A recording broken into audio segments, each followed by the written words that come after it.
What do you think about Ryan Day as a head coach? I happen to think extremely highly of him.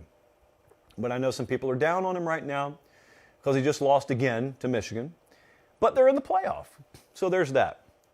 Ohio State's about to play Georgia, and they're going to play in the Peach Bowl. That's the game we're going to be at, by the way. That's a very subdued announcement. We're going to the New Year's Eve Peach Bowl, primetime kickoff there in Atlanta. And it's a big game, and right now the odds in that game, I think at last check, Georgia's favored by 6.5 or 7. It's around a touchdown either way. So what happens if Ohio State loses by double digits? I just want to toss that out there. Because this is a reason to celebrate. If you're an Ohio State fan, you're in the playoff, hey, that's all you can ask for, especially given where you were just 14 days ago. It's all you can ask for, right? So you're valid in your celebration. That's the plus side. Here's the downside.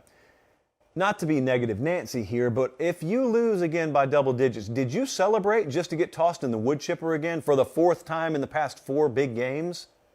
And that is really where I think the pressure starts to ramp up exponentially on Ryan Day. And I know Ohio State fans know this. I don't know if you're a Washington fan, if you're a Texas State fan, if you just kind of observe this program from a distance, I don't think people are aware of how hot it is around Ryan Day. Not hot seat. I don't mean it that way, although a lot of you do. I don't ascribe to that whatsoever. Foolishness. They could lose 100-0 to Georgia. Ryan Day's not getting fired. There are 2 kinds of pressure in coaching. There are, there are 2 kinds, not hot seats. Okay, I'm going to take the word hot seat, or the words hot seat, and I'm going to remove it. To me, there have always been 2 kinds of pressure in the head coaching world. One is competitive pressure, and the other is hot seat pressure. Hot seat pressure is when your job's on the line, win this game, or you're going to be fired. Win 9 games this year, you're going to be fired. We all know that drill. But there's also competitive pressure. Competitive pressure is what Kirby Smart faced last year. He wasn't getting fired if he didn't beat Bama in the title game. But if he started 0-5 against Nick Saban in his career, that's the kind of competitive pressure that eats at you, that will not let you sleep at night. Ryan Day's got immense competitive pressure on him. He would sit here and tell you, I've always got that on me, and he's right. I'm sure he puts more of it on himself than you ever can. But outside forces sometimes have an effect on your employment status, your quality of life. That's the way it is. It's an ugly business sometimes. There's a lot of competitive pressure on Ryan Day to win this thing. I'm not talking about covering. I'm talking about beating Georgia. Because if you think back over the last 4 years, no one's talking about the fact that he's won 2 Big Ten championships. No one's talking about the fact that he's undefeated in his career against Penn State. No one. You know what they're talking about right now? They're talking about the Bama game in 2020, double-digit loss. Michigan 2021, double-digit loss. Michigan a couple of weeks ago, double-digit loss. If they lose, let's say by double digits to Georgia, at Ohio State, they don't think the way you would maybe at Ole Miss.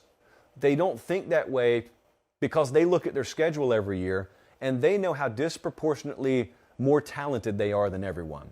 So they have learned it doesn't matter if we score 1 million against Rutgers. It doesn't matter what we do against Indiana. We should handle Maryland. Every year, we're Ohio State. We should. And because we're so physically superior to all the teams we play in our conference outside of a couple, here's what the season comes down to. 3 boxes, and the goal is to check them all. You got to beat Michigan. You got to win the Big Ten. You got to win the national title. Now, you don't have to do all 3 of those every year, but that is the gauge with which they measure success at Ohio State. An outsider looks at Ohio State going into the game against Michigan 11-0 a couple of weeks ago and say, even if they lose this game, like what a phenomenal season. No one's saying that, Columbus, Ohio. They're not saying it because it's a Grand Canyon's difference in outcomes, whether you win that game or lose that game. Because how were you not going to win every other game? If they had been upset at any other point this year, it would have been because of crippling inadequacy on their end. That's how they feel about it. They're right about that. And so they lose that Michigan game. I was up there. I've never, ever, no matter the size of the stadium, experienced a more surreal and somber atmosphere. You picture 100,000 folks in the Horseshoe. You would think they'd be irate. They lost to Michigan again, but the way the game unfolded, and they got cattle prodded in the neck a couple of times so quick with those explosive plays in the second half, when Michigan just put it out of reach, those folks just slumped their shoulders and they put their head to the ground and they just kicked their can down the tunnel, out to the parking lot, and went home. It was so quiet, crazy quiet. Normally, it is an angry, angry atmosphere when the home team has lost. And Ohio State wasn't that way that day. So, I mean, you can't help but have that permeate some of your team, some of your program. They took it every bit as hard, they took it harder inside the program than they did the fan base. But now they get another shot.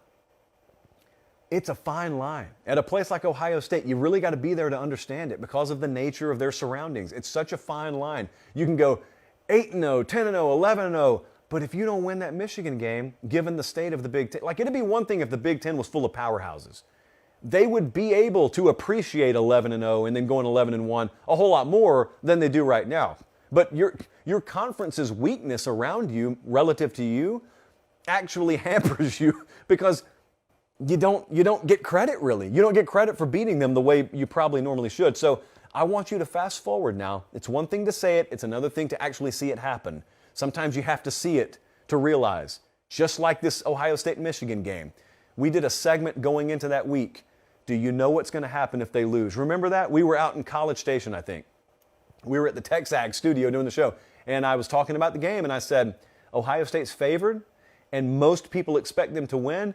You have not run the scenario in your head. You haven't allowed yourself to contemplate what it's going to be like if they lose and lose big. Because statistically, that was the least probable outcome. They lost, and they lost big. And I told you what was going to happen to Ryan Day. Well, all of a sudden, it started happening to him. And people were stunned. Like, are they seriously questioning this guy's job security? Are they really doing that? They sure are. They sure were. Are they seriously throwing out the name John Cooper? They sure are. They sure were. It's present tense, by the way. They hadn't stopped. Now they're ready. They're ready to gird their loins and head to Atlanta and take on the mighty Georgia Bulldogs. They're certainly ready. But it's always in the back of your mind now.